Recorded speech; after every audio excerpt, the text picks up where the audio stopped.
Marcus Chen had exactly $300 to his name when he walked into the dying town of Cedar Falls, his hiking boots worn thin from months on mountain trails. The locals called him crazy for buying the abandoned First National Bank with his last savings, a crumbling brick building that had been empty for 20 years. They laughed behind his back as he swept out decades of dust and cobwebs, turning the old lobby into makeshift living quarters. But when Marcus finally pried open the massive steel vault door that had been rusted shut since 1987, their laughter died in their throats. Inside wasn't just forgotten cash and safety deposit boxes filled with jewelry.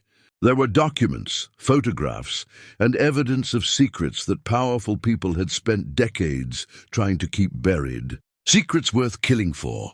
What did Marcus find that made the town's most influential families suddenly very interested in making him disappear? Before we jump back in, tell us where you're tuning in from. And if this story touches you, make sure you're subscribed, because tomorrow I've saved something extra, special for you.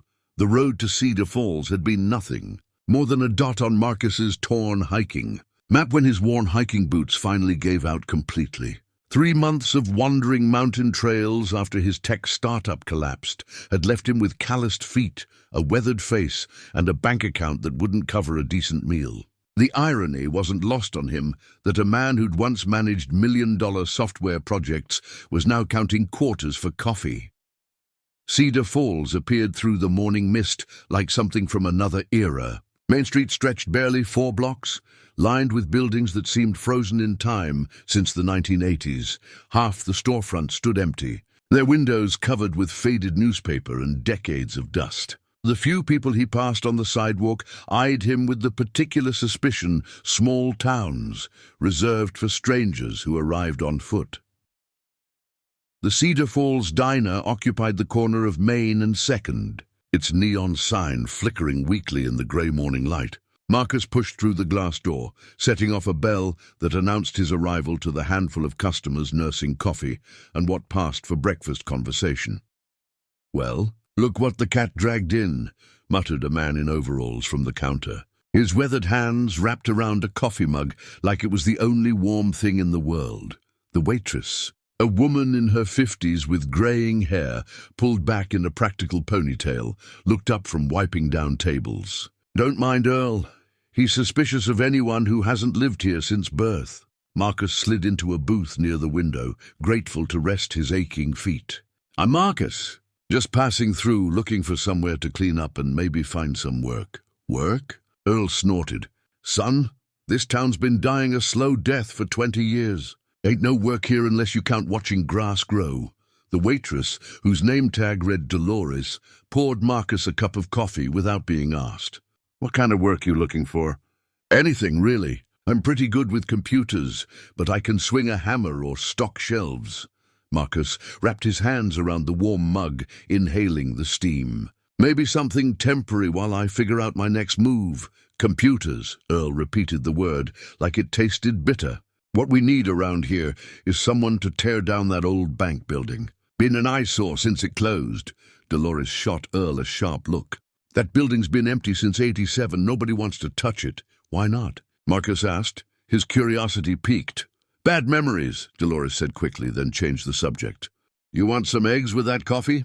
But Marcus's attention had shifted to the view outside the window. Across the street stood a 3-story brick building with First National Bank carved into the stone above its entrance. Even from a distance, he could see the boards covering the windows and the weeds growing through cracks in the sidewalk. "That place for sale?" he asked. Earl nearly choked on his coffee. "You thinking of buying it?" "Maybe. Depends on the price." Dolores and Earl exchanged a glance that Marcus couldn't quite read. "You'd have to talk to Betty Morrison at the real estate office," Dolores said slowly. "But son, that building's got problems. Structural issues, code violations, probably needs a new roof." "Every building's got problems," Marcus replied. "Question is whether they're fixable." After finishing his coffee and a plate of surprisingly decent scrambled eggs, Marcus walked 3 blocks to Morrison Real Estate. The office was cramped and cluttered, With Betty Morrison sitting behind a desk covered in property listings and coffee-stained papers. Betty was a woman who'd clearly spent decades dealing with difficult buyers and impossible properties. She looked up from her paperwork with the expression of someone who'd heard every crazy real estate idea at least twice. "You're the fellow asking about the old bank," she said before Marcus could introduce himself. "News travels fast in a small town. I'm interested in seeing it," Marcus said. Betty leaned back in her chair, studying him like he was a puzzle she couldn't solve. "That building's been on the market for 15 years. City's been trying to get rid of it almost as long. What's wrong with it? Besides the fact that it's been empty for 20 years. Needs a new roof, new plumbing, new electrical. Probably has asbestos and God knows what else." Betty pulled out a thick folder. "Asking price is $12,000, but I'd take $8 just to get it off the books." Marcus felt something stir in his chest, a feeling he hadn't experienced since before his business failed. "I'd like to see it. You got $8,000? Marcus thought about his remaining money. "I've got 300. Betty stared at him for a long moment, then burst into laughter. 300? "Son, that wouldn't cover the inspection fees. Would you take 300 as a down payment?" The laughter died in Betty's throat. "You're serious? Dead serious? I'll sign whatever papers you want, take full responsibility for the condition, and pay the rest as I can." Betty studied him for another long moment, then shrugged. "Your funeral. Let me get the keys." The keys to the First National Bank felt heavier than they should have in Marcus's pocket as he stood before the building's main entrance. Betty Morrison had handed them over with the expression of someone washing her hands of a bad decision. Muttering something about city insurance and liability waivers, the heavy wooden doors, once polished to a professional shine, now bore the scars of 2 decades of neglect. Paint peeled in long strips, and the brass handles had turned green with oxidation. Marcus inserted the key, surprised when it turned easily. The lock mechanism still worked perfectly, as if the building had been waiting patiently for someone to return. The door swung open with a groan that echoed through the empty lobby.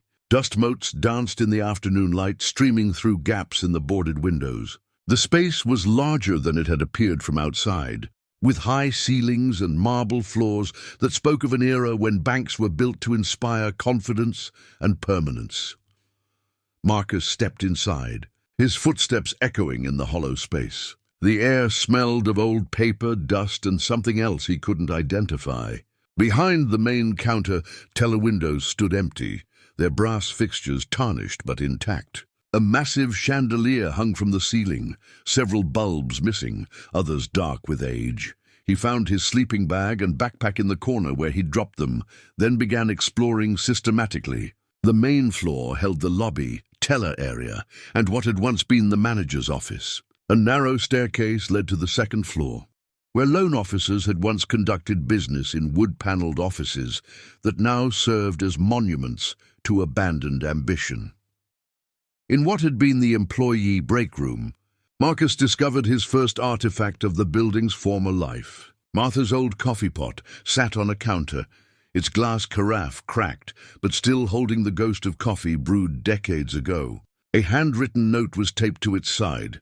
"Property of Martha, do not remove." The human touch of that note struck Marcus unexpectedly. Martha, whoever she was, had worked here when the bank was alive with daily business.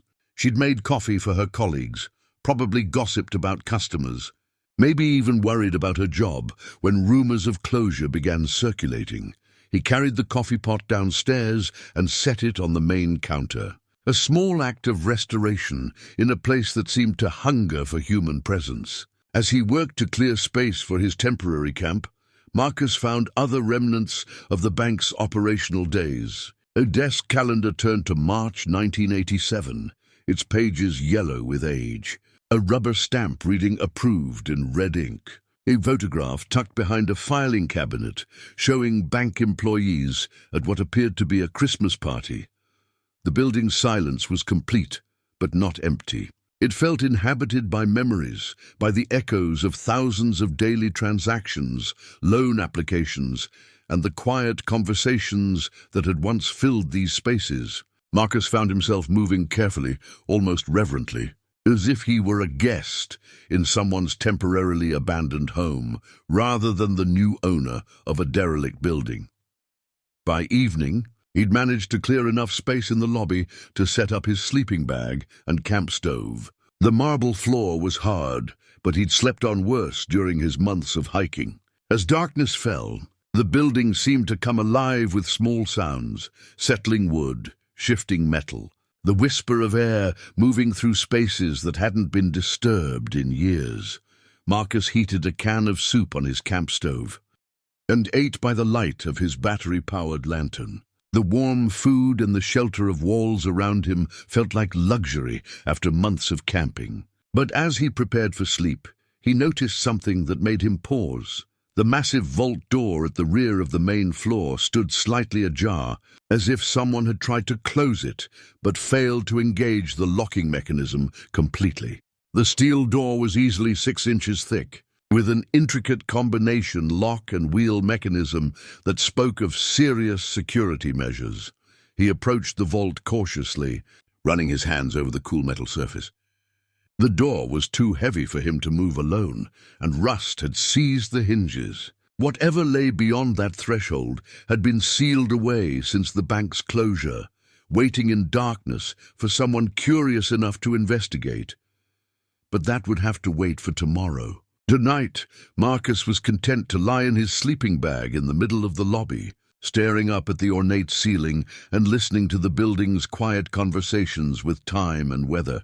He'd bought more than a building, he realized. He'd bought a mystery.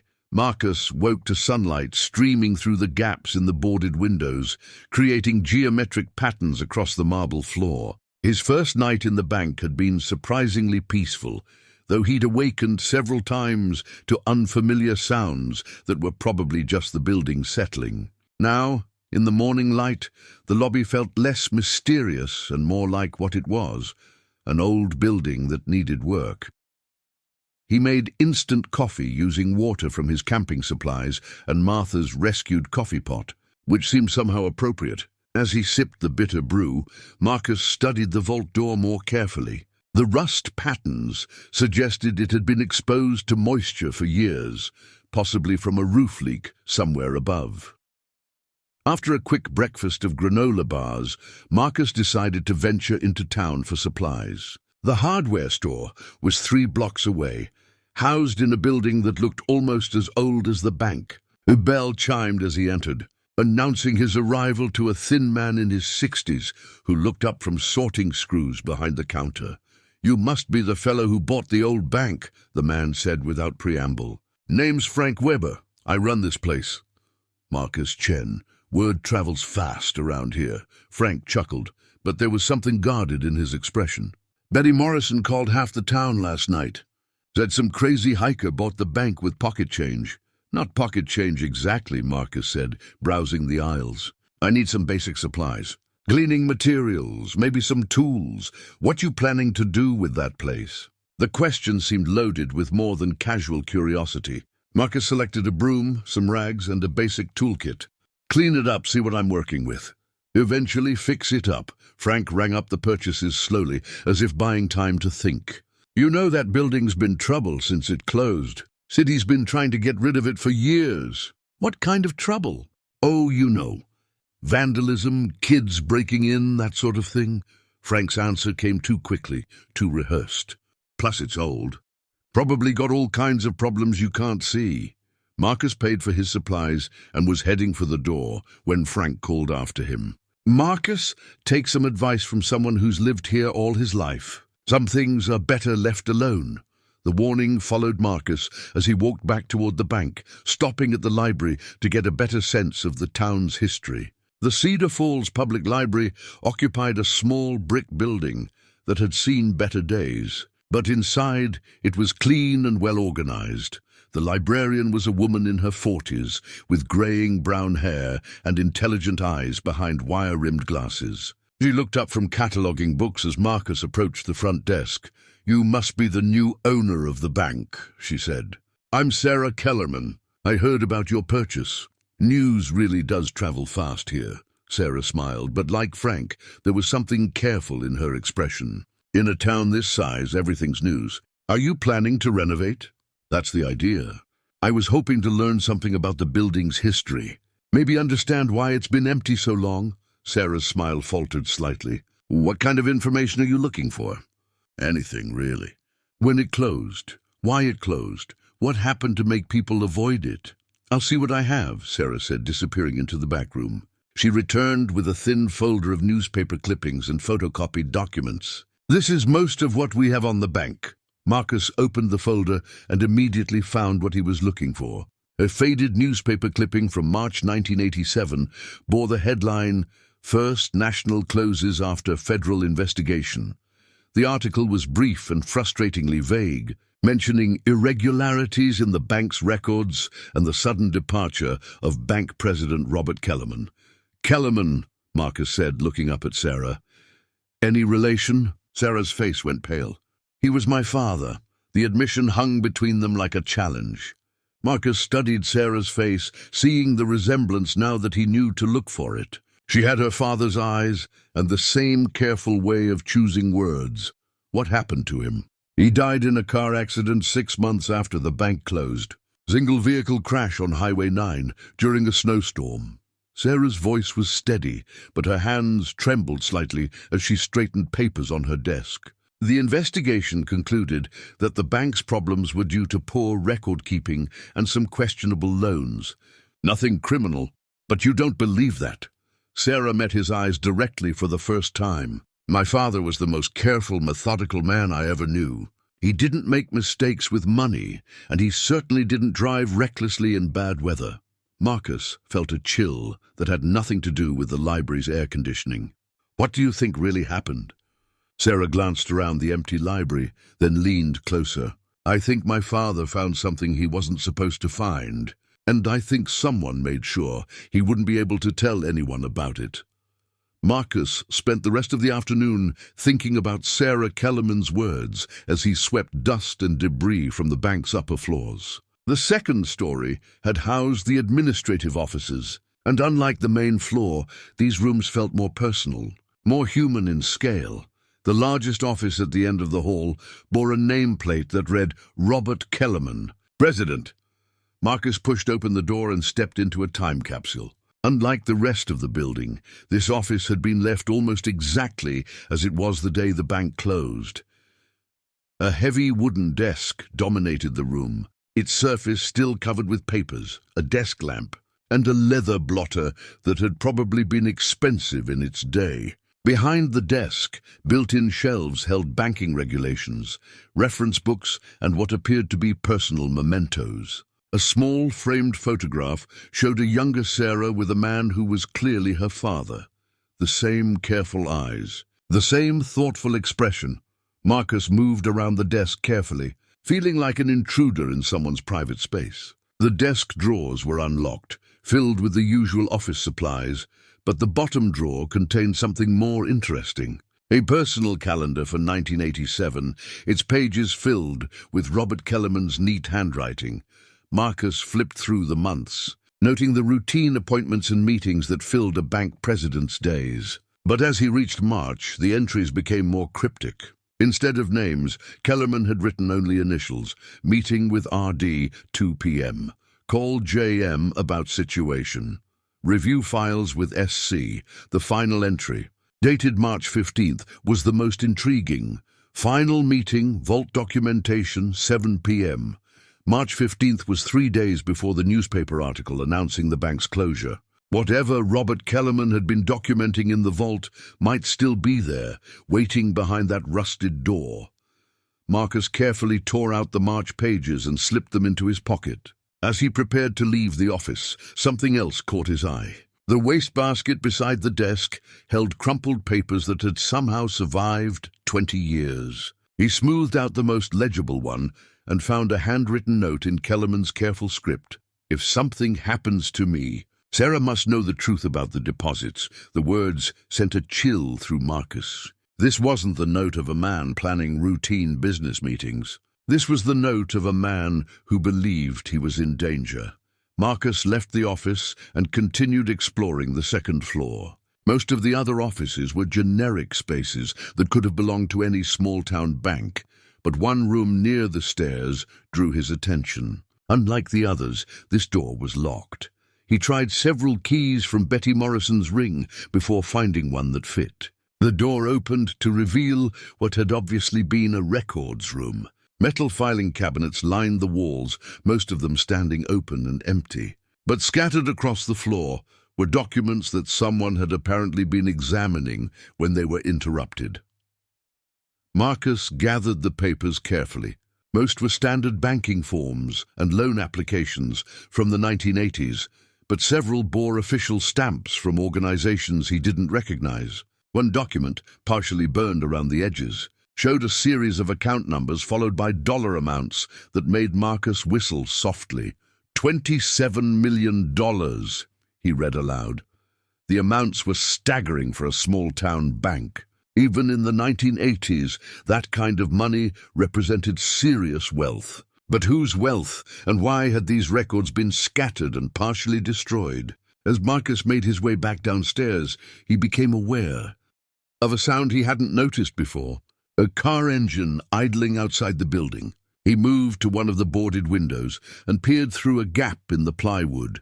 A black sedan sat across the street, its engine running, windows tinted too dark to see inside. The car hadn't been there when he'd returned from town, and Cedar Falls wasn't the kind of place where people sat in running cars for no reason.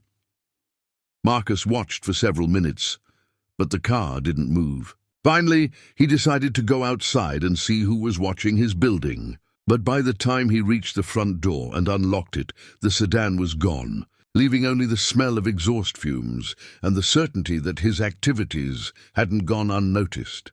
Back inside, Marcus spread Robert Kellerman's calendar pages and the scattered documents across the teller counter. The pieces of a puzzle were beginning to emerge, but the picture they formed was troubling. A bank president making mysterious appointments, records of enormous sums of money, warnings about danger, and a car watching his every move.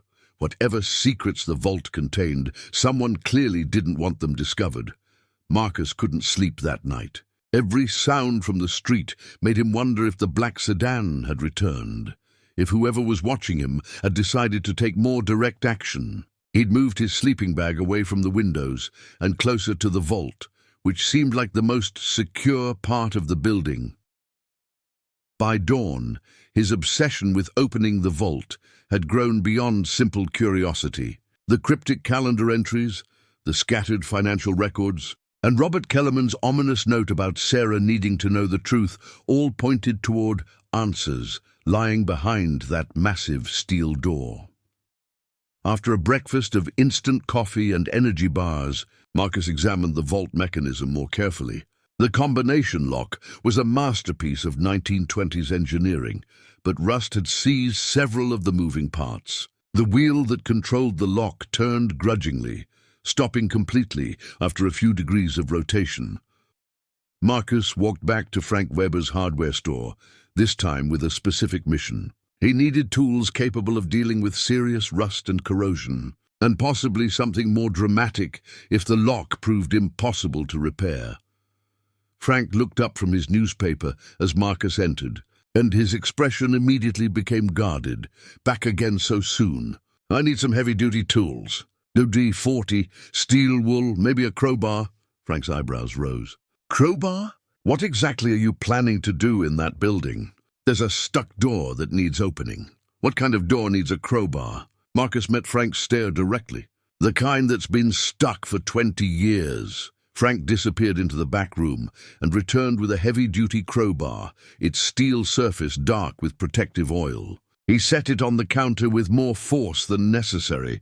This here's a serious tool, Marcus. Can do some real damage if you're not careful. I'll be careful. See that you are. Frank leaned across the counter, lowering his voice. And Marcus, if you find something you weren't expecting, maybe think twice before you go telling folks about it. The warning was clear, but Marcus paid for the crowbar and other supplies without comment. As he prepared to leave, Frank spoke again. Your friend came by earlier, asking about you. Marcus stopped. What friend? Fellow in a nice suit. Said he was worried about you living in that old building alone. Wanted to know if you'd been buying anything unusual. What did you tell him?" Frank's smile was thin. "Told him you seemed like a man who could take care of himself." Marcus walked back to the bank with the crowbar over his shoulder, hyper-aware of his surroundings. Every parked car might contain watchers. Every pedestrian might be reporting his activities to someone else. The paranoia felt foolish, but the evidence was mounting that his purchase of the bank had attracted unwanted attention. Back inside, Marcus spent the morning working on the vault lock mechanism. The WD-40 helped free some of the rust, and careful work with steel wool cleared the worst of the corrosion. But the lock remained stubbornly sealed, its combination lost to time, and its mechanism too damaged to function properly.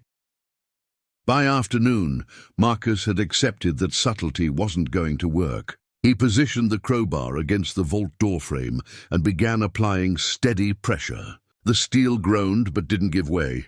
He tried different angles, different leverage points, putting his full weight behind the effort.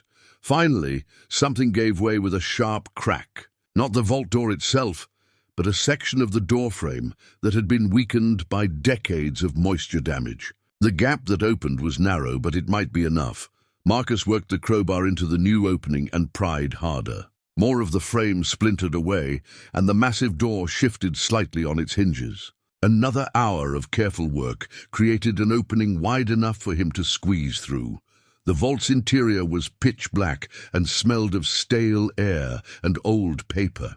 Marcus used his flashlight to reveal a space about the size of a large closet, lined floor to ceiling with safety deposit boxes. Most of the boxes hung open and empty, their contents long since removed. But several boxes in the back corner remained locked, their brass nameplates tarnished but readable. Marcus focused his light on the nameplates: R. Davidson, J. Morrison, S. Chen. Names that meant nothing to him. But one plate made him pause. Box 237, Special Holdings. Box 237 was larger than the others and showed no signs of having been opened since the bank's closure. Unlike the standard safety deposit boxes, this one required 2 keys and bore an additional lock mechanism Marcus didn't recognize. As he examined the mysterious box, Marcus heard a sound that made his blood run cold. The front door of the bank was opening, its hinges groaning exactly as they had when he'd first entered the building. Someone else was in the bank. Marcus switched off his flashlight and pressed himself against the back wall of the vault, holding his breath as footsteps echoed through the main lobby. The steps were deliberate and confident, not the uncertain movements of someone exploring an unfamiliar building. "Mr. Chen?" a voice called out. "I know you're in here." "We need to talk." The voice was smooth, educated, with the kind of authority that suggested its owner was accustomed to being obeyed. Marcus remained silent, listening, as the footsteps moved systematically through the building. The visitor knew the layout well enough to navigate without hesitation. "I'm not here to cause trouble," the voice continued. "I represent certain interests that have concerns about your recent activities." Marcus eased closer to the vault opening, trying to get a glimpse of his uninvited guest. Through the gap, he could see a man in an expensive suit, examining the damage to the vault doorframe. The man was tall, probably in his 50s, with graying hair and the bearing of someone accustomed to boardrooms and power lunches. "Impressive work," the man said, running his fingers along the splintered wood. "Though I imagine the historical preservationists would be horrified." The casual tone made Marcus more nervous than outright threats would have. This wasn't a petty criminal or local tough. This was someone with resources and connections, someone who spoke as if breaking into vaults was a routine business matter. "The thing is, Mr. Chen, that vault contains property that doesn't belong to you. Property that certain people would very much like to retrieve." Marcus gripped the crowbar tighter, though he knew it would be useless if the situation turned violent. His best chance was to stay hidden and hope the man would leave. But the footsteps approached the vault entrance, and a beam of light swept across the interior. Marcus pressed deeper into the shadows, but there was nowhere to hide in the confined space. "There you are," the man said pleasantly. Please come out, Mr. Chen. I'd rather not conduct business in such cramped quarters. Marcus had no choice. He squeezed through the vault opening, the crowbar still in his hand, and faced his visitor. Up close, the man looked even more intimidating, not physically threatening, but radiating the kind of quiet menace that came with serious money and fewer scruples. "I'm Richard Davidson," the man said, extending a hand as if they were meeting at a cocktail party. "I believe you've seen my name in there." Marcus didn't shake the offered hand. "Box 237. Among others, yes. I've been waiting a very long time to retrieve some documents that were placed there for safekeeping. Documents that belonged to Robert Kellerman." Davidson's smile didn't waver, but something cold flickered behind his eyes. Mr. Kellerman was a very thorough man, perhaps too thorough for his own good. The threat was subtle but unmistakable. Marcus felt his heart rate spike, but he forced himself to appear calm. "What kind of documents?" "Banking records, mostly. Financial transactions that were perfectly legal at the time, but might be misunderstood by modern regulators." Davidson adjusted his cufflinks, a gesture that somehow seemed more sinister than nervous. "The kind of records that could cause unnecessary complications for respected business leaders." Marcus thought about the scattered papers upstairs, the enormous dollar amounts, the cryptic calendar entries. "Money laundering, such an ugly term," Davidson said. "I prefer to think of it as creative financial management during challenging economic times." And Robert Kellerman found out. Davidson's expression hardened. Mr. Kellerman suffered from an unfortunate combination of moral righteousness and poor judgment. He threatened to involve federal authorities in matters that were strictly private business arrangements. The casual admission chilled Marcus. Davidson was talking about Robert Kellerman's death as if it were a minor business setback. "Not the loss of a human life, so you killed him." "I didn't personally do anything to Mr. Kellerman, but yes, his accident was convenient for everyone involved." Davidson stepped closer, and Marcus could smell expensive cologne, mixed with something that might have been fear-induced sweat. "Now, Mr. Chen, we find ourselves in a similar situation. You've stumbled onto information that could be embarrassing to important people. The question is whether you're going to be reasonable about this."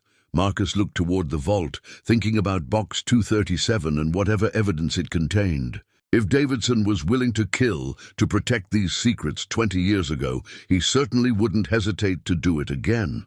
"What do you want?" "Access to the vault. Specifically, I need to retrieve certain items from several safety deposit boxes. In exchange, I'm prepared to make you a very generous offer for this building." Davidson pulled out a folded check and held it where Marcus could see the amount. $50,000. More money than Marcus had seen in years. "All you have to do is walk away. Take the money. Find somewhere else to live. Forget you ever saw the inside of that vault." Marcus stared at the check, knowing it represented escape from poverty and uncertainty. But he also thought about Sarah Kellerman, still carrying questions about her father's death 20 years later. "And if I refuse?" Davidson's smile returned, cold and predatory. "Let's hope you're smarter than Robert Kellerman was." Marcus stared at the check, his mind racing through possibilities and consequences. $50,000 would solve his immediate problems and give him a chance to start over somewhere else. But Davidson's casual admission about Robert Kellerman's murder made acceptance feel like complicity. "I need time to think about it," Marcus said finally. Davidson's smile tightened. "Of course, but don't take too long. My associates are less patient than I am." After Davidson left, Marcus waited a full hour before returning to the vault. His hands shook slightly as he examined Box 237 more carefully. The special lock mechanism was unlike anything he'd seen, requiring both a standard key and what appeared to be a combination sequence. But Robert Kellerman had been thorough. Hidden behind other papers in his desk calendar, Marcus found a slip of paper with a series of numbers, 150729, the date of the final vault meeting, written in the same careful handwriting. The combination worked. Box 237 opened with a soft click, revealing contents that made Marcus's breath catch. Bundles of cash, some in denominations he'd never seen before. foreign currency from countries that probably didn't exist anymore. But more importantly, a leather portfolio filled with documents that told a story of systematic corruption spanning decades. The centerpiece was a ledger book with 2 sets of numbers running side by side. One column showed the amounts deposited in customer accounts, ordinary savings, and checking balances. The other column showed where that money actually went, funneled through a complex network of offshore accounts and shell companies. $27 million in customer deposits had been diverted, laundered, and redistributed to entities with names like Mountain Holdings LLC and Cedar Investment Partners. The dates ran from 1981 through early 1987, when Robert Kellerman apparently discovered the scheme. Marcus photographed every page with his phone, then studied the signature pages more carefully. Besides Davidson's name, he recognized others from his brief time in Cedar Falls. Frank Weber had co-signed several documents. Betty Morrison's real estate company appeared as a beneficiary of multiple transfers. Even the current sheriff, according to one document, had received payments for security consulting. The scope of the conspiracy was staggering. Cedar Falls hadn't just been home to a corrupt bank. The entire town. Leadership had been complicit in stealing millions of dollars from ordinary citizens who'd trusted them with their life savings.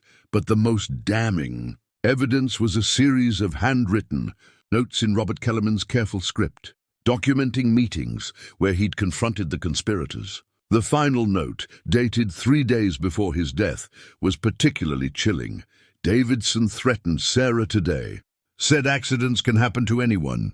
I've hidden copies of everything where they'll never find them. If something happens to me, the truth must come out. Marcus was so absorbed in the documents that he almost missed the sound of footsteps on the stairs. Multiple sets of footsteps, moving with military precision. He quickly stuffed the most important documents into his jacket and closed the safety deposit box, just as voices echoed from the main floor. Check the offices upstairs. He might have found something. Marcus recognized Davidson's voice, but there were others now. At least 3 men, maybe more, conducting a systematic search of the building. They'd returned with reinforcements, apparently deciding that subtlety was no longer necessary. Marcus squeezed out of the vault and crept toward the back of the building, looking for another exit. The rear door led to an alley, but as he approached it, he could see shadows moving outside. They'd surrounded the building. The footsteps were getting closer, methodically checking each room. Marcus made it to the staircase just as voices came from directly above him. The vault's been opened. Door frames completely destroyed. Find him. Davidson wants to know exactly what he saw. Marcus had seconds before they reached the main floor. He grabbed his backpack and sleeping bag, then made a desperate decision. The basement. He'd noticed a door marked storage near the vault, assuming it led to a supply closet. But if the building had a basement, it might offer another way out. The door was unlocked, revealing stairs that descended into darkness. Marcus closed the door behind him and felt his way down the narrow staircase, using his phone's flashlight sparingly to avoid detection. The basement was larger than he'd expected, with storage rooms and what appeared to be an old heating system. But more importantly, he could see light coming from the far end, natural light that suggested another exit. Behind him, voices filled the main floor of the bank. Furniture was being moved, drawers yanked open, the systematic destruction of someone conducting a thorough search. Where is he? Davidson's voice carried clearly through the building. Cars still outside. He's got to be here somewhere. Marcus made his way toward the light source and found what he'd hoped for, a delivery entrance that opened onto the alley behind the building. The door was secured from the inside with an old-fashioned bolt lock that moved easily despite its age. He cracked the door open and peered out. The alley was empty, but he could hear voices from the street on both sides of the building. They'd posted guards at every obvious exit, but apparently hadn't considered the basement. Marcus slipped out into the alley and moved quickly toward the far end, away from the main street. Behind him, shouts erupted from inside the bank as they discovered his absence. He had the evidence now, but he also had powerful enemies who'd already killed once to protect their secrets. The question was whether he could stay alive long enough to use it. Marcus spent the night in a grove of trees 2 miles outside Cedar Falls, his sleeping bag hidden among fallen logs and underbrush. Every sound made him freeze. A branch breaking, an owl calling, the distant hum of cars on the highway. His phone showed 17 missed calls from a number he didn't recognize, and when he finally answered, Davidson's voice was calm but menacing. "Running away won't solve your problem. Mr. Chen, we know you took something that doesn't belong to you. It belongs to the people you stole it from." Marcus replied, "Those people are dead, Mr. Chen. Their children have moved away. No one's coming to thank you for your heroism." The line went dead, but Marcus's phone buzzed immediately with a text message.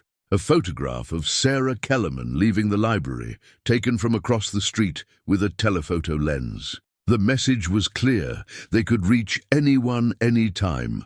Marcus broke camp before dawn and hiked through the woods toward town, avoiding roads and staying in the tree line. He needed to reach Sarah and warn her, but he also needed to get the evidence to someone who could act on it.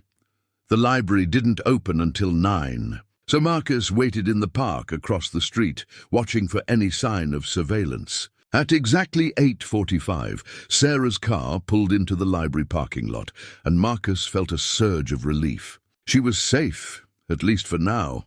He waited until she'd unlocked the building and turned on the lights, then approached the back entrance. Sarah answered his knock immediately, as if she'd been expecting him. "Marcus, thank God. I heard there was some kind of disturbance at the bank last night. We need to talk," Marcus said, glancing around nervously. "And we need to be careful. They're watching you." Sarah led him to her office in the back of the library, away from the windows. As Marcus spread the documents on her desk, Sarah's face went pale. "This is my father's handwriting," she said, picking up one of Robert Kellerman's notes. "He wrote this just before he died.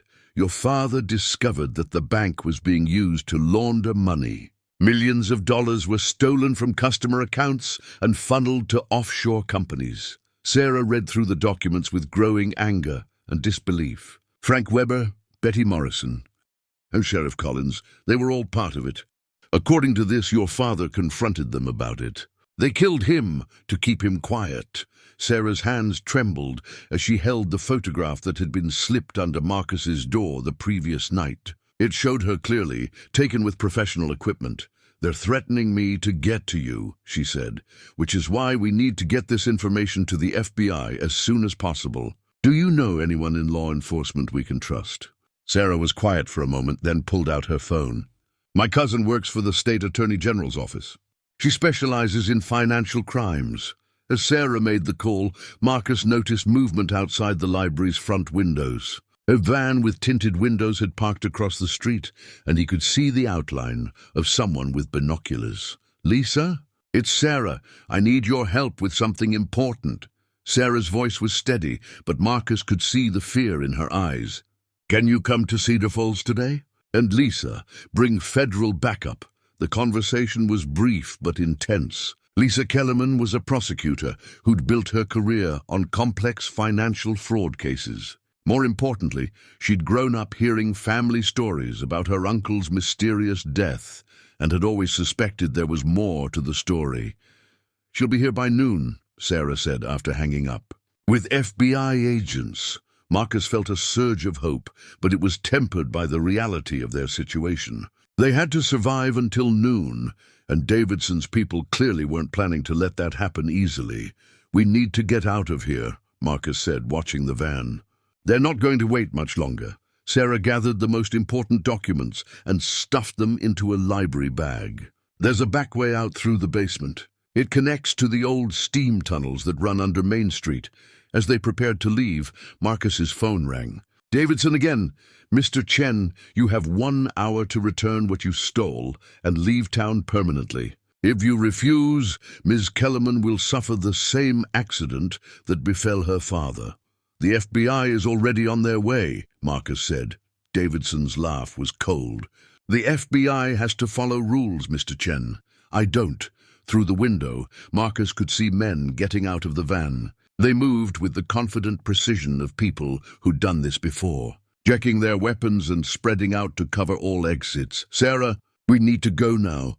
But as they headed toward the basement stairs, the lights in the library went out. Someone had cut the power, and Marcus could hear the front door being forced open. "This way," Sarah whispered, leading him through the darkness toward what she hoped was still a way.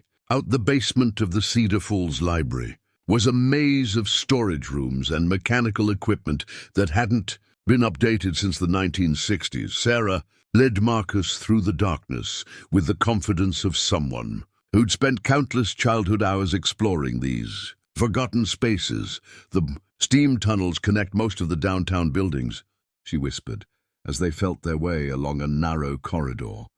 "My father used to tell stories about kids using them during Prohibition to move bootleg liquor."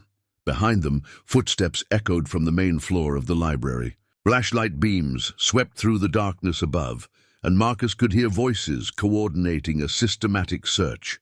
"Check the basement. They might have gone down there." Sarah found the tunnel entrance. Behind an old furnace, a metal door that looked like it led to a utility closet, but actually opened onto a brick-lined passage that smelled of decades of steam and damp earth. "This leads under Main Street to the old City Hall building," Sarah said, pulling a small flashlight from her purse. "From there we can reach the courthouse." The tunnel was narrow and low, forcing them to move in a half-crouch through air that felt thick with humidity and age. Water dripped steadily from joints in the brick ceiling, and Marcus tried not to think about what might be living in the shadows beyond their small circle of light. Behind them, the basement door slammed open with enough force to rattle the building's foundation. "Tunnel entrance," a voice shouted. They went underground. Marcus and Sarah picked up their pace, splashing through puddles that had accumulated over decades of neglect. The tunnel stretched ahead of them like a throat leading into darkness, and Marcus found himself wondering if they were escaping or simply trapping themselves in a more confined space. "How much farther?" he asked. "Maybe 200 yards. The tunnel forks up ahead. One branch goes to City Hall, the other to the courthouse." The sound of pursuit grew louder behind them. Multiple sets of footsteps moving faster than Marcus and Sarah could manage in the cramped space. Flashlight beams began to penetrate the tunnel, casting wild shadows on the brick walls. They reached the fork just as the first shots rang out. Bullets sparked off the brick walls, filling the tunnel with ricochets and the acrid smell of gunpowder. Marcus pulled Sarah down into a crouch as fragments of brick showered around them. "Which way?" he shouted over the noise. "Courthouse," Sarah gasped. "Judge Martinez is there today."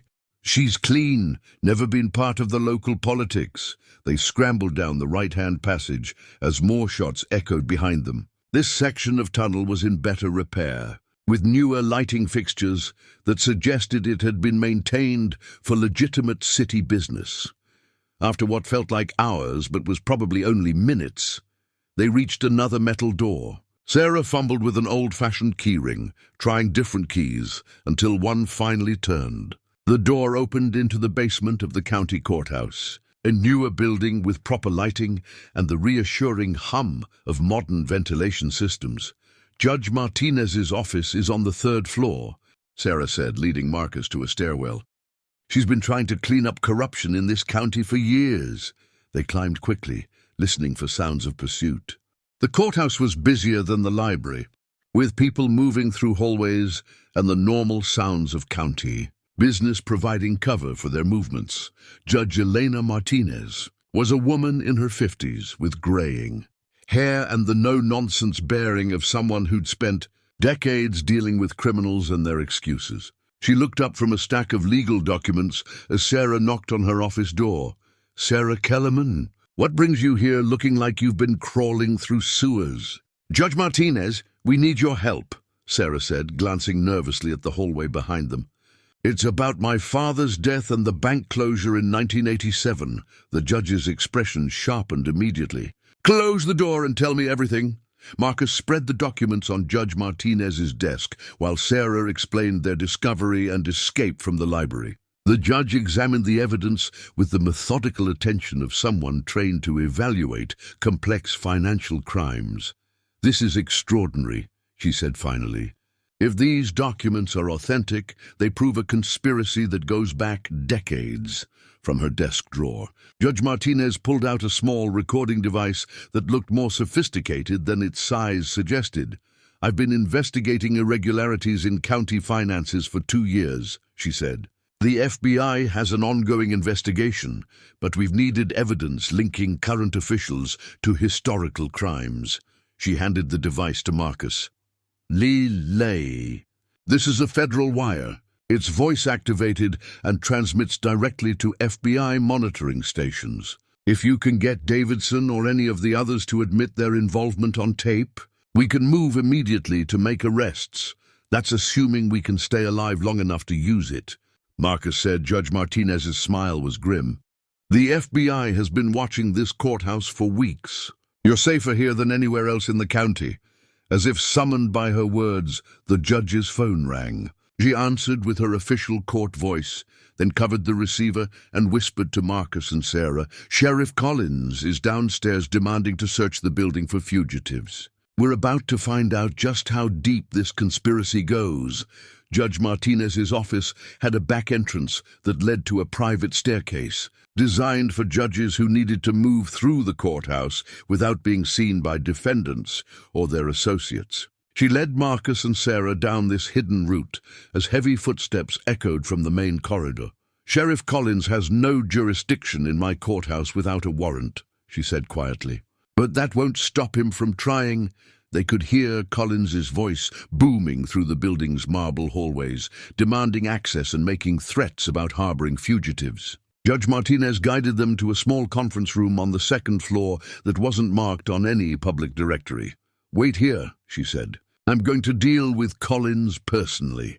Marcus activated the recording device and clipped it inside his jacket pocket. The device was smaller than a thumb drive, but felt as heavy as a loaded weapon.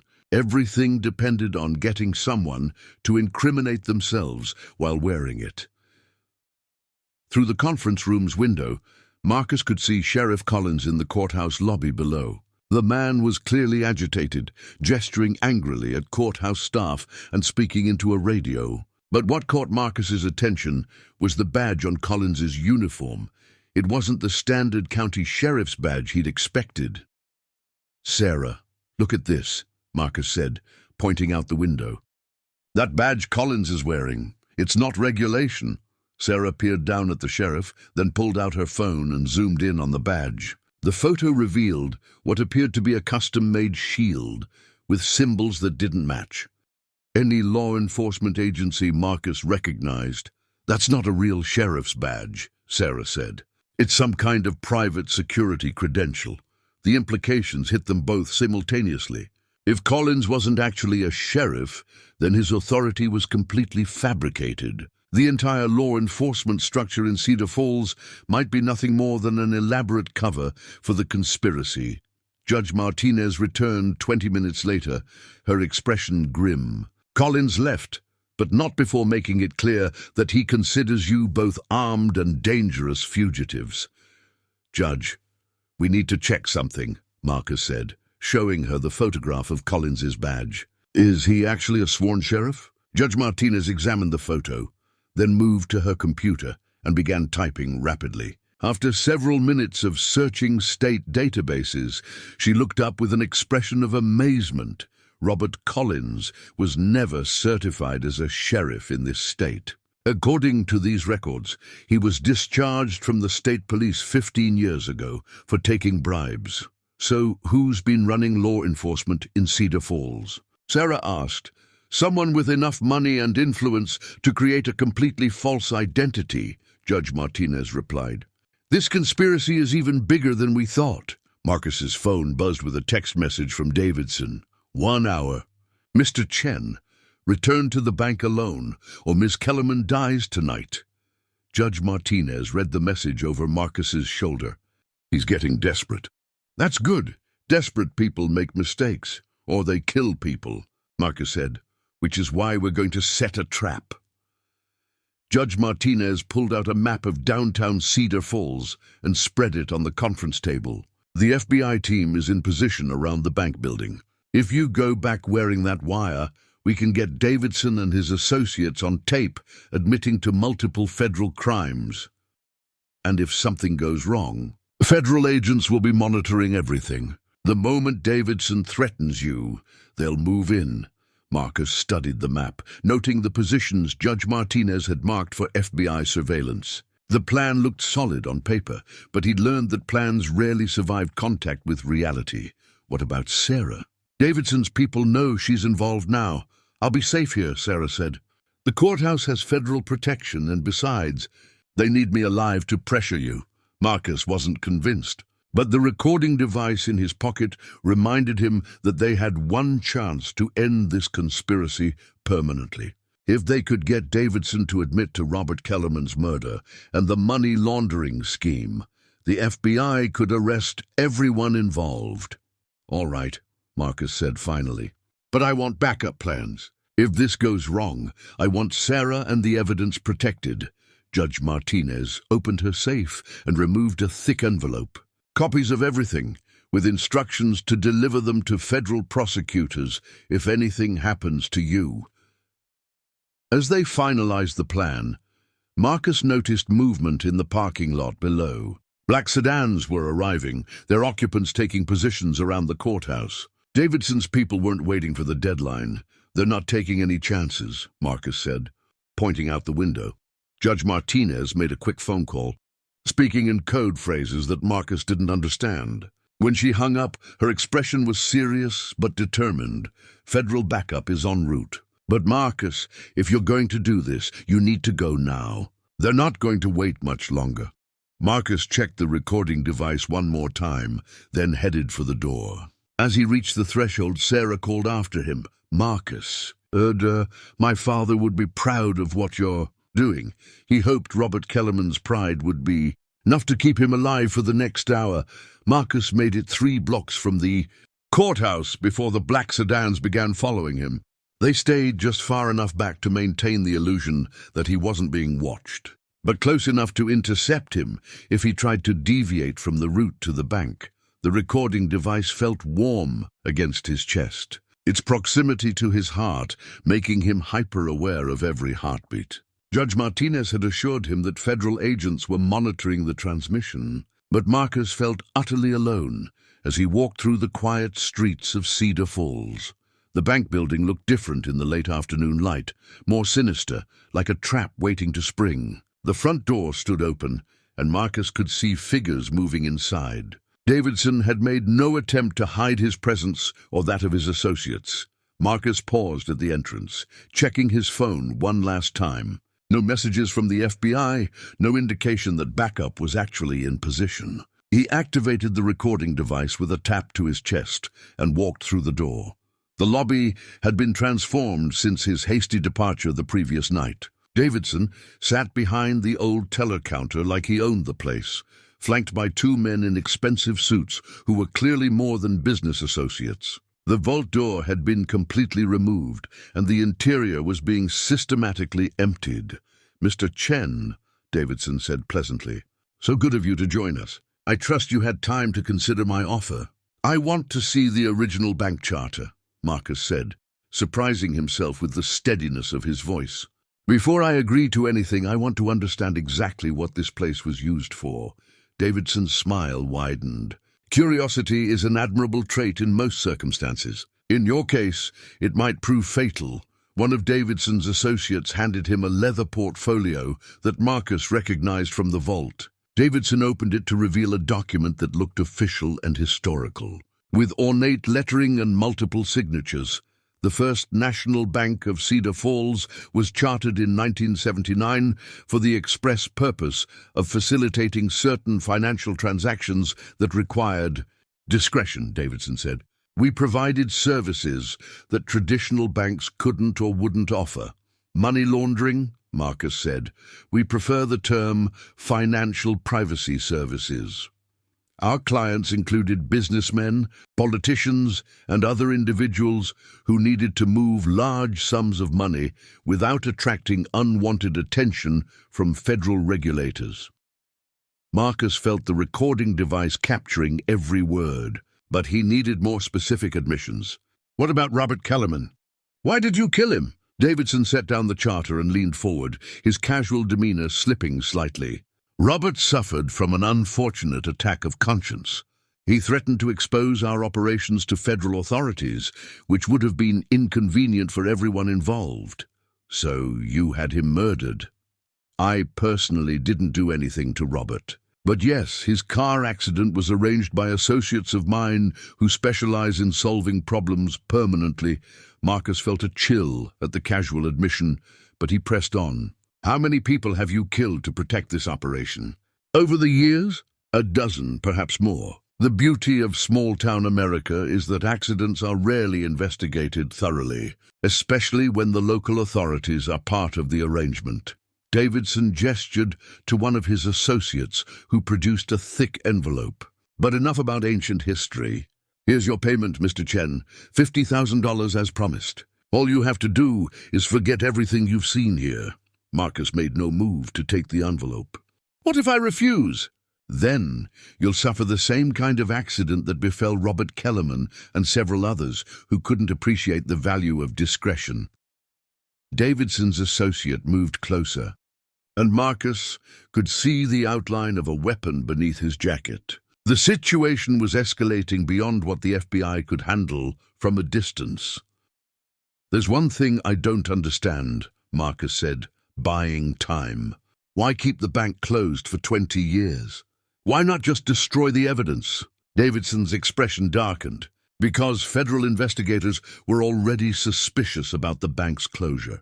Destroying the building or removing the vault would have raised too many questions. Better to let it sit empty and hope time would erase any inconvenient memories. But I came along and spoiled that plan. You did indeed. Which brings us to the present situation. Davidson stood and walked around the counter, approaching Marcus with predatory confidence. You have information that could damage important people. That information needs to disappear, along with anyone who's seen it. Marcus heard the faint sound of vehicles outside, multiple engines moving fast. The Davidsons' reinforcements were arriving, or the FBI was finally making their move. You're too late, Marcus said. I've already given copies of everything to federal prosecutors. Davidson's laugh was cold and humorless. Federal prosecutors in this state are remarkably accommodating when properly motivated. Your evidence will disappear into bureaucratic limbo, and you'll disappear permanently. Through the windows, Marcus could see black SUVs surrounding the building, but he couldn't tell if they belonged to the FBI or to Davidson's organization. The recording device continued transmitting, capturing evidence that might never see the inside of a courtroom if Davidson's people controlled the outcome. Last chance. Mr. Chen, Davidson said, nodding to his associates. Take the money and walk away, or join Robert Kellerman in whatever comes after this life. The sound of footsteps on the bank's front steps made everyone freeze. Davidson's associates drew their weapons, positioning themselves on either side of the entrance, while Davidson himself remained behind the counter with his hand inside his jacket, expecting someone. Davidson asked Marcus, his voice tight with tension. Marcus hoped desperately that the arriving vehicles belonged to the FBI, but when the front door opened, his heart sank. Sheriff Collins entered with 4 men in tactical gear, their weapons drawn and ready. Behind them came another figure that made Marcus's blood run cold, Frank Weber from the hardware store, now carrying a shotgun like he'd been part of this operation all along. Took you long enough, Davidson said to Collins. Our guest was beginning to outlive his usefulness. Collins holstered his weapon and approached Marcus with the confidence of someone who believed he controlled the situation completely. Mr. Chen, you've caused us considerable inconvenience. Time to clean up this mess. The FBI is monitoring everything, Marcus said. Though he was beginning to doubt whether federal backup would arrive in time, Collins laughed. pulling out a small electronic device that beeped steadily as he waved it near Marcus. "You mean this wire you're wearing? We've been jamming federal communications for the last hour.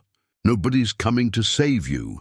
The device Collins held looked sophisticated and expensive, military-grade equipment that suggested resources far beyond what a small-town conspiracy should have been able to afford. Marcus realized that this operation was bigger than he'd imagined, with connections that reached well beyond Cedar Falls. "Who are you people, really?" Marcus asked. Davidson seemed pleased to finally reveal the full scope of their organization. "We're what you might call facilitators, Mr. Chen. For 40 years, we've helped certain government agencies move money that couldn't appear in official budgets. Black operations, foreign interventions, activities that require complete deniability. CIA, among others. The bank was perfect cover, a small-town institution that could process millions of dollars without attracting attention from banking regulators, who were more concerned with major metropolitan areas." Frank Weber stepped forward, his shotgun trained on Marcus. "Should have minded your own business, son. Should have taken the money and left town when you had the chance." Marcus looked around the room, counting weapons and exits. Davidson's men controlled the front door. Collins and his team blocked the side entrance, and Weber had positioned himself to cover the vault area. The only way out was through the basement. But reaching the storage door would require getting past at least 3 armed men. "There's one thing you haven't considered," Marcus said, playing for time. "Which is?" Davidson asked. "Sarah Kellerman isn't just sitting quietly in the courthouse. She's been documenting everything, and she has copies of all the evidence." Davidson's expression darkened. "Ms. Kellerman is no longer a problem. My associates visited the courthouse an hour ago." The casual way Davidson mentioned Sarah's fate made Marcus's vision blur with rage. If they'd hurt her, if she'd been killed because of his investigation, he would find a way to make them pay, regardless of the consequences. "You're lying," Marcus said. Collins pulled out his phone and showed Marcus a photograph. Sarah's lifeless body in what appeared to be the courthouse conference room. A forged suicide note beside her that blamed guilt over her father's crimes for her decision to end her life. "Very convincing, don't you think?" Collins said. "Distraught daughter discovers her father was involved in banking fraud, can't live with the shame. The FBI will find her body along with a confession admitting that she and you fabricated evidence to frame innocent community leaders." Marcus felt something break inside. Him, not just his hope of surviving this encounter, but his faith that justice was possible in a world where people like Davidson could operate with complete impunity. "The recording device captured everything," Marcus said quietly. "Even if you kill me, the evidence exists." Davidson smiled and held up a small electronic device similar to the one Collins had used. "You mean this transmission? We've been broadcasting our own signal on the same frequency. Anyone monitoring your wire has been hearing a very different conversation, one where you admit to breaking into the bank, stealing money, and threatening to frame upstanding citizens unless they pay you to keep quiet." Marcus realized that they'd been several steps ahead of him from the beginning. The fake sheriff, the jamming equipment, the manufactured evidence. This wasn't a desperate cover-up by small-town criminals. This was a professional operation with resources and expertise that suggested connections to major intelligence agencies. "Any last words, Mr. Chen?" Davidson asked, nodding to Frank Weber. Weber raised his shotgun, finger tightening on the trigger. Marcus closed his eyes and thought about Sarah, about Robert Kellerman, about all the people who died trying to expose the truth about this place. Then the building's lights went out, plunging them all into darkness. The darkness lasted only seconds before emergency lighting kicked in, casting eerie red shadows throughout the bank lobby. In that brief moment of confusion, Marcus heard a voice that made his heart leap with hope. "Federal agents! Everyone on the ground now!" The voice belonged to a woman, amplified by a bullhorn from outside the building. Through the windows, Marcus could see flashing red and blue lights. and the distinctive white letters FBI on tactical vests as agents took positions around the bank. Davidson's carefully orchestrated plan was unraveling rapidly. Collins shouted orders to his men, but the confusion of the sudden FBI arrival had disrupted their coordination. Frank Weber still had his shotgun aimed at Marcus, but he was looking toward the windows, trying to assess the threat from outside. "How did they find us?" Collins demanded. "The jamming equipment should have blocked all communications." Marcus felt a surge of hope as he realized what had happened. "Judge Martinez didn't rely on your federal wire alone. She had backup plans." Through the chaos, Marcus heard another familiar voice from outside. Sarah Kellerman, very much alive, speaking through a megaphone. "This is Sarah Kellerman. I'm safe and I have all the evidence. Surrender now, and no one else has to die." Davidson's face contorted with rage as he realized that the photograph Collins had shown Marcus was fake, designed to break his spirit and make him give up. Sarah had never been captured, and the evidence they'd tried so hard to suppress was already in federal hands. "Kill him now." Davidson snarled to Weber, "Before they can take us alive." But Weber was no longer pointing his shotgun at Marcus. Instead, he was slowly raising his hands above his head, the weapon pointed toward the ceiling. "Frank," Davidson said, confusion replacing anger in his voice. Weber looked directly at Davidson, and when he spoke, his voice carried an authority that hadn't been there before. "Special Agent Frank Weber, FBI Financial Crimes Division. You're all under arrest." The revelation hit the room like a physical force. Weber, the mild-mannered hardware store owner who'd been part of Cedar Falls for decades, was actually a federal undercover agent who'd been building a case against the conspiracy for years. "The hardware store was perfect cover," Weber continued, keeping his weapon trained on Davidson's men. "Every criminal operation needs supplies, tools, equipment. You've been buying evidence of your own crimes from me for 15 years. Collins reached for his sidearm, but Weber was faster. The shotgun blast echoed through the bank lobby, and Collins went down hard, clutching his shoulder and screaming in pain. "Federal agents are surrounding the building," Weber announced to the remaining conspirators. "Drop your weapons and surrender, or this becomes a very short and very unpleasant siege." Davidson's associates looked at each other uncertainly. They'd been hired muscle, not ideological partners, and the prospect of dying for someone else's crimes didn't appeal to them. One by one, they began setting down their weapons and raising their hands, but Davidson himself remained defiant. From behind the telecounter, he pulled out a device that looked like a garage door opener. "If I can't have the evidence, then no one can," he said, his thumb hovering over a red button. "This building is wired with enough explosives to level half the block." Marcus felt his blood turn to ice. Davidson wasn't bluffing. The man had the resources and connections to obtain military-grade explosives, and the desperation to use them rather than face federal prosecution. "You'll kill yourself too," Marcus said. "Better than spending the rest of my life in federal prison," Davidson replied. "I've seen what happens to people who cross the organizations I work for. Death is the easy way out." Weber kept his shotgun aimed at Davidson, but couldn't risk taking the shot while Davidson held the detonator. "Put it down, Davidson. There's no escape from this building. Surrender and you might live to see trial." "I don't think so," Davidson said, and his thumb began to press down on the button. But before he could complete the motion, another voice cut through the tension. Robert Kellerman stepped out of the vault area, older and grayer than in the photographs Marcus had seen, but very much alive. "Hello, Richard," Kellerman said calmly. "I think it's time we finished our conversation from 1987. Davidson's thumb froze on the detonator button, his face going pale with shock. "You're dead. You died in a car accident 20 years ago." "I'm very much alive," Kellerman replied, moving closer with his hands visible and empty. "I've been in federal witness protection, waiting for the right moment to testify against you and your organization.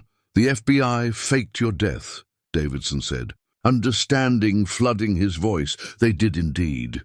And for 20 years, I've been documenting every aspect of your operation. Every murder you ordered, every dollar you laundered through my bank.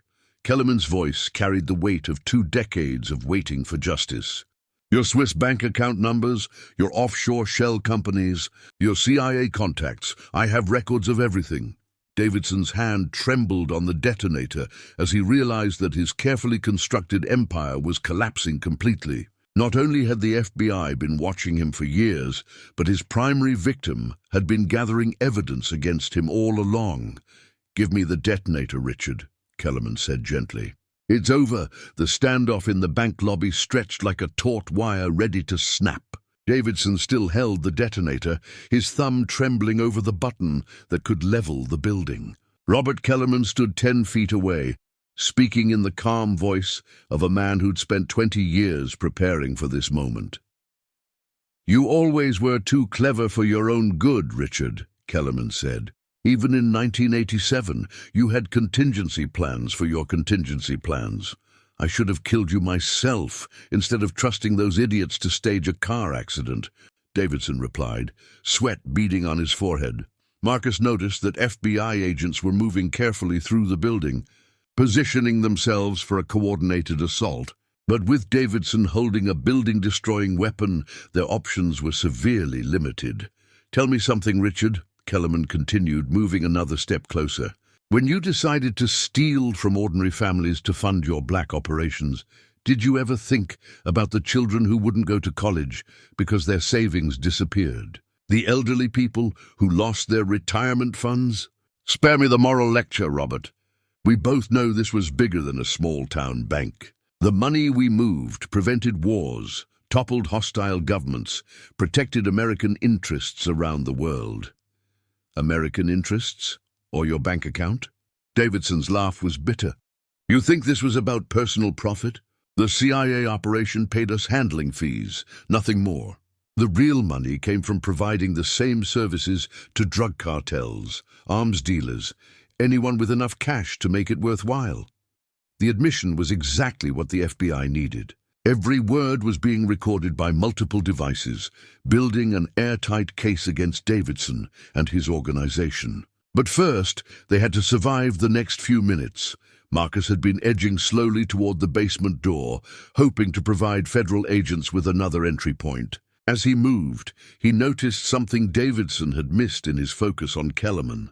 Frank Weber was positioning himself for a clear shot, using the teller counter for cover. "The beauty of the operation," Davidson continued, "was that nobody cared about a failing bank in a dying town.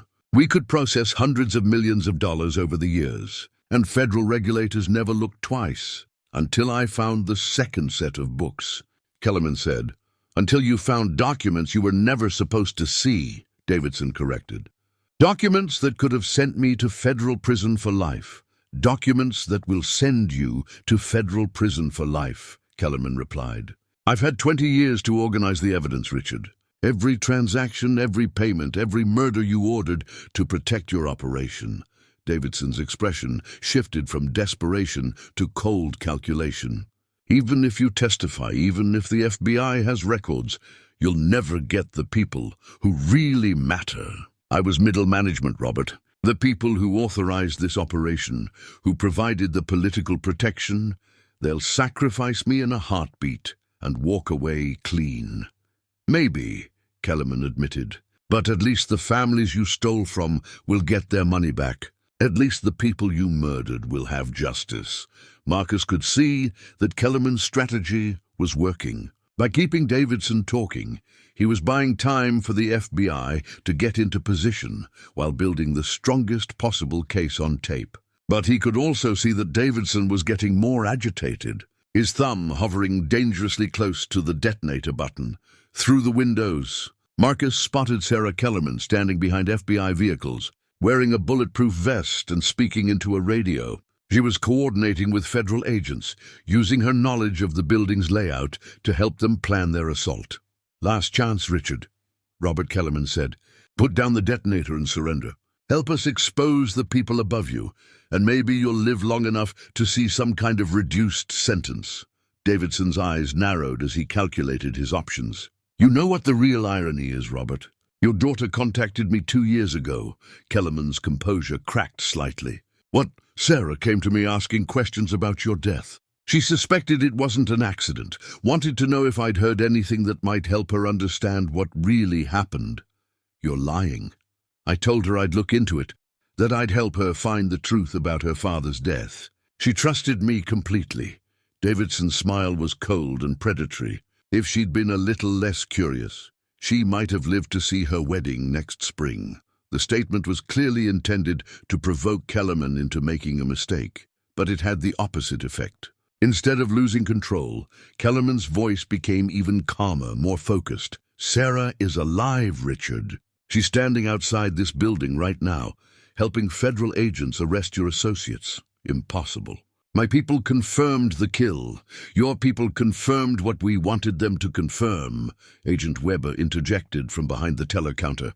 Federal witness protection extends to immediate family members when necessary. Davidson's face went white as he realized that his information was wrong, that his leverage was gone, that everything he'd believed about his control of the situation was an illusion. In that moment of shock, Weber took his shot. The shotgun blast echoed through the bank lobby like thunder, but Weber's aim had been precise. The pellets struck Davidson's hand holding the detonator, sending the device flying across the marble floor. Davidson screamed in pain and rage, clutching his mangled fingers as blood splattered across the teller counter. Marcus dove for the detonator, sliding across the slick floor as FBI agents burst through every entrance simultaneously. The device skittered under a desk, and Marcus crawled after it while gunfire erupted around him. Davidson's remaining associates had decided to fight rather than surrender, and the bank lobby became a war zone. Robert Kellerman had taken cover behind a marble pillar, but Marcus could see him pulling out a small device that looked like a garage door opener, identical to the one Davidson had been holding. "Federal agents, take cover!" Kellerman shouted. "Secondary detonator."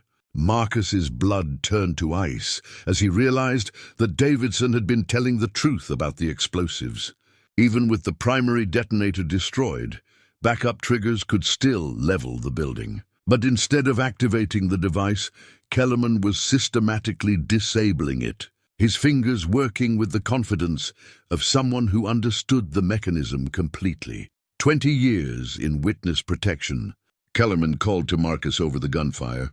"They taught me a lot more than banking regulations." Agent Weber was advancing methodically through the lobby, his shotgun clearing Davidson's men one by one. The FBI tactical team had superior training and equipment, and the battle was rapidly turning in their favor. But Davidson himself had disappeared, apparently slipping away during the initial confusion. Marcus found the primary detonator under a desk and carefully examined it. The device was damaged but still functional, with a digital display showing a countdown that had somehow been activated during the struggle. 12 minutes and counting down! Weber! Marcus shouted, holding up the detonator. "This thing is still armed." Weber looked at the device and his face went pale. "Everyone out! Building evacuation now!" But Kellerman shook his head, still working on his secondary device. "The explosives are distributed throughout the foundation. If this building goes down, it'll take out the courthouse, the library, and half the residential block." "How long do we have?" Weber asked. Marcus checked the countdown. 11 minutes, 40 seconds. Can you disarm it?" Kellerman looked up from his device. "Maybe, but I need to access the primary control panel. And Davidson probably has it in his escape route." Marcus thought about the building's layout.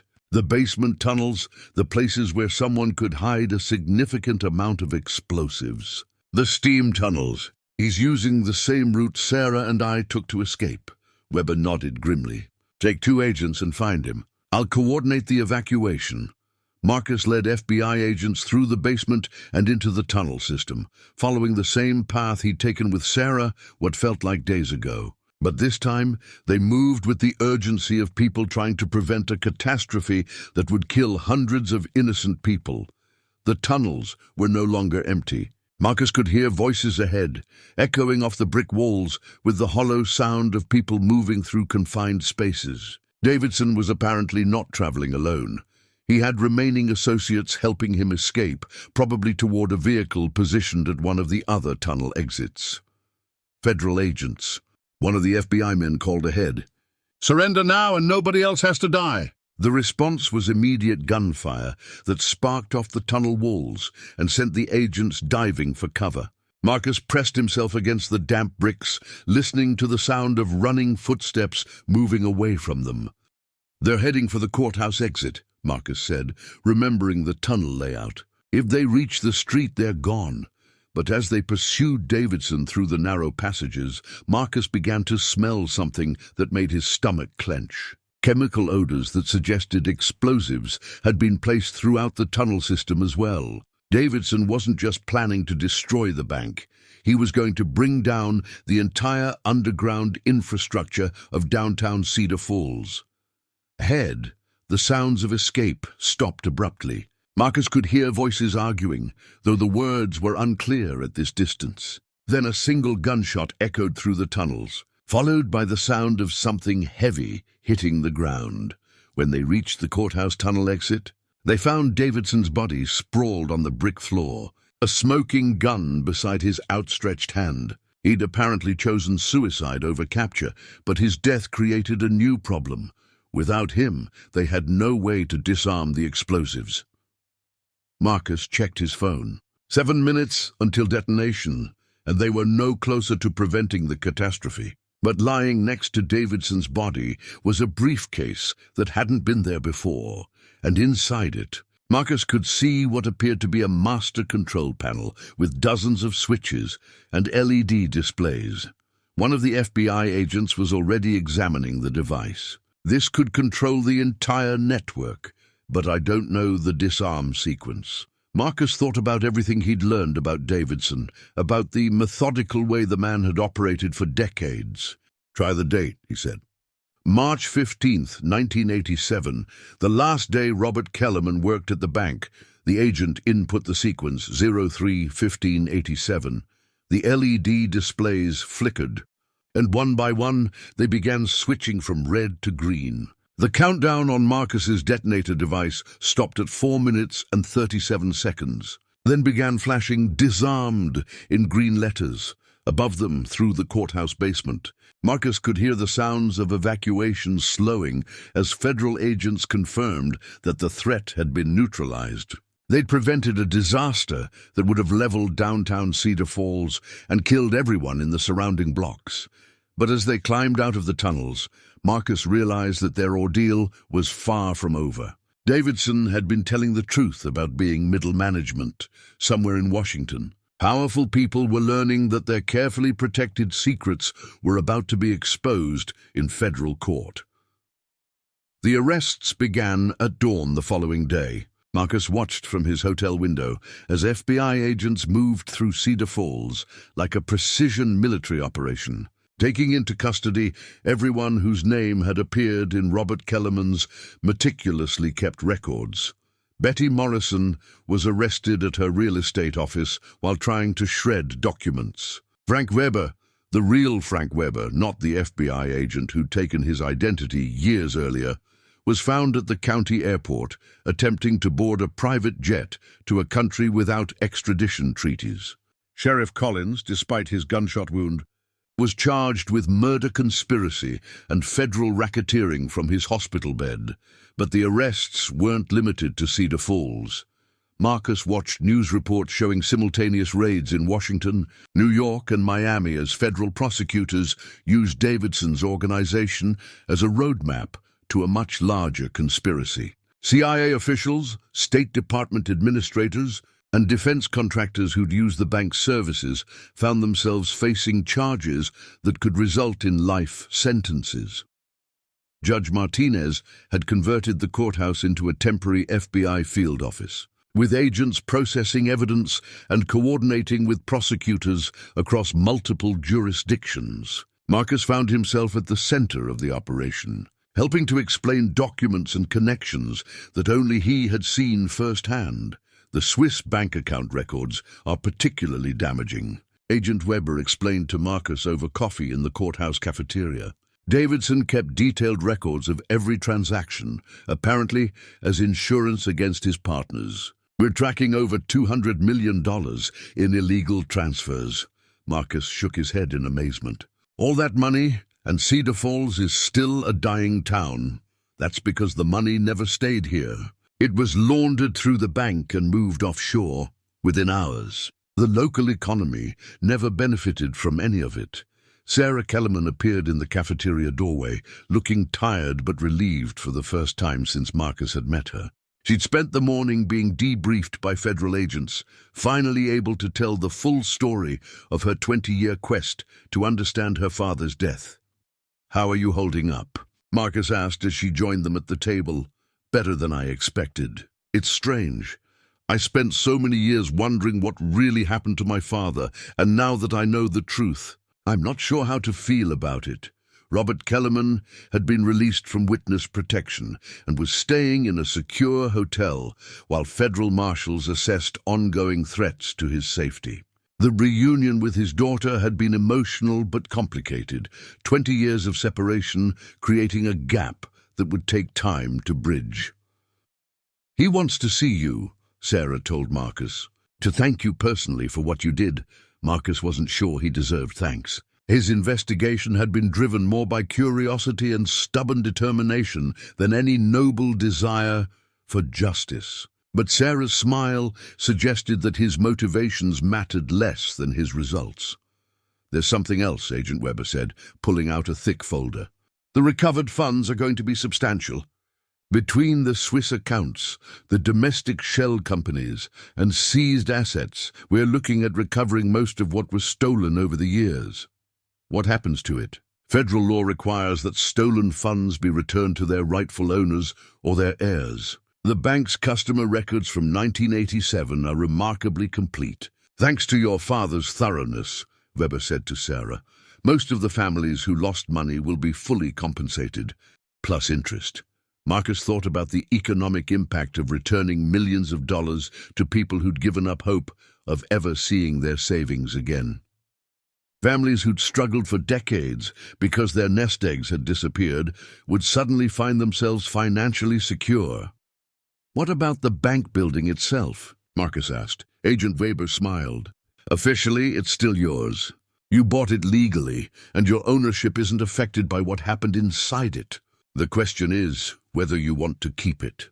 Marcus looked out the window at the old brick building that had started this entire adventure. The broken vault door had been repaired, the blood cleaned from the marble floors, but the building still felt heavy with history and secrets.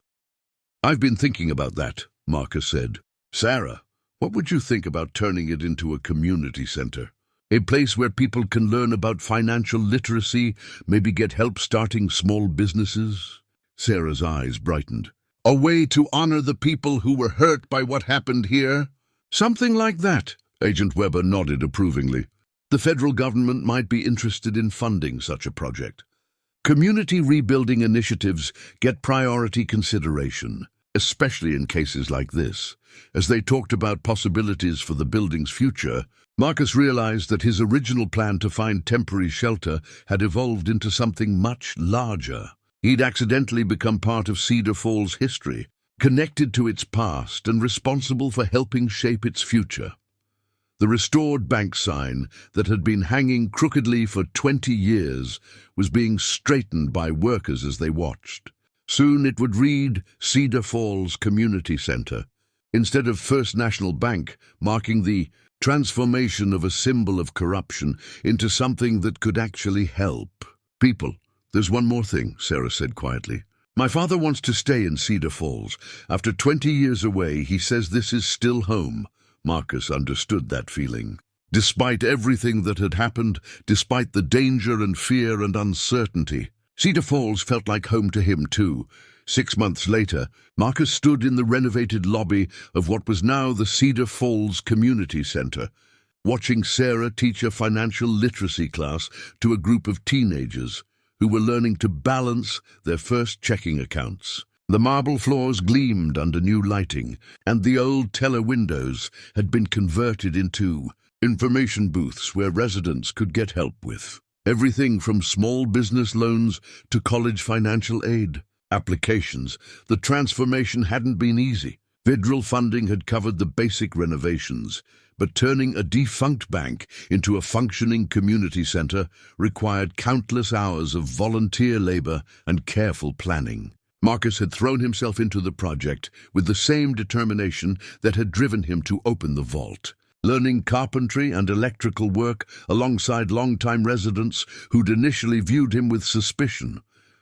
Robert Kellerman worked at the front desk 3 days a week, helping people navigate the maze of federal compensation claims related to the bank scandal. His 20 years in witness protection had aged him, but returning to Cedar Falls and reconnecting with his daughter had brought back some of the vitality that Marcus recognized from old photographs. The Hendersons are coming back from Florida next month, Kellerman told Marcus as they walked through the center's new computer lab. Their compensation check was enough to buy back their old house and still have money left over for retirement. What about Agnes? Is she coming back from California? She's thinking about it. Her arthritis has improved with the warmer climate, but she misses the gardens here. Sarah's been trying to convince her that we could use help with the new community garden project.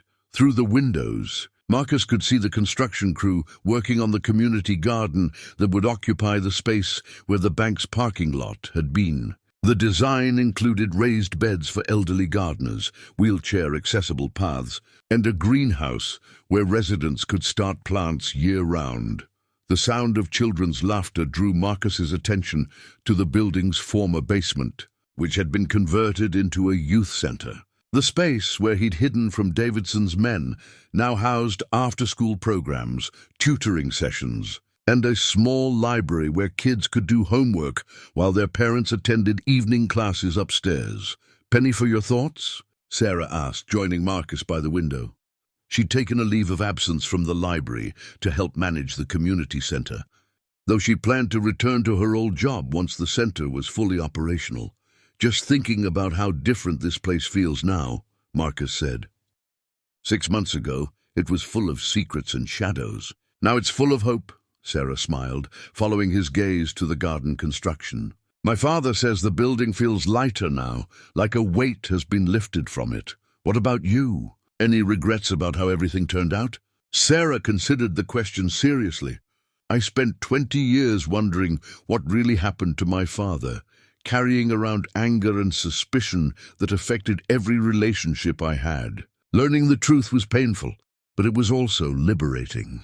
I can finally move forward instead of being trapped by the past." The front door chimed as Agent Weber entered, carrying a folder that Marcus recognized as the type used for official FBI business. Weber had remained in Cedar Falls as a liaison between federal prosecutors and the ongoing compensation efforts.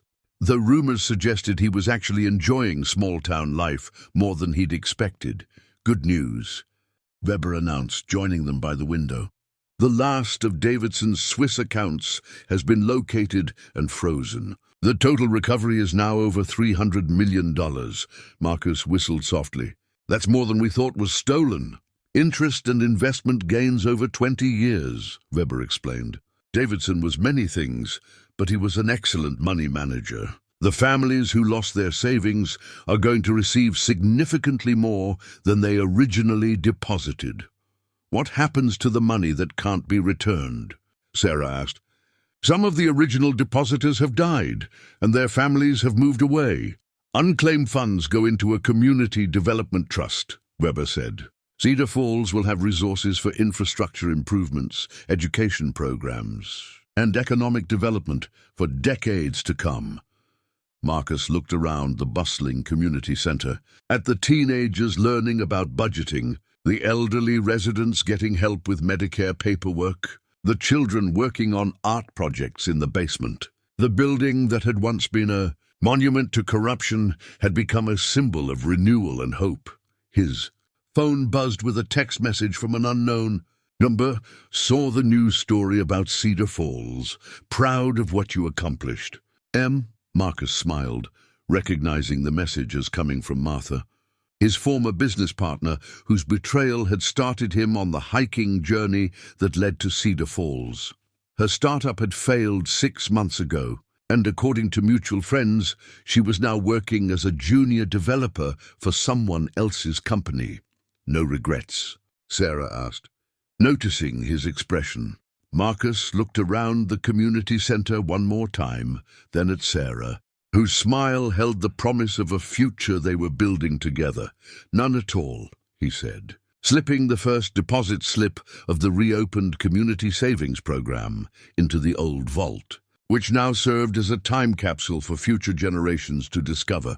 Outside, the restored sign read, Cedar Falls Community Center, Building Hope, since 2025. And beneath it, children played in gardens where secrets had once been buried.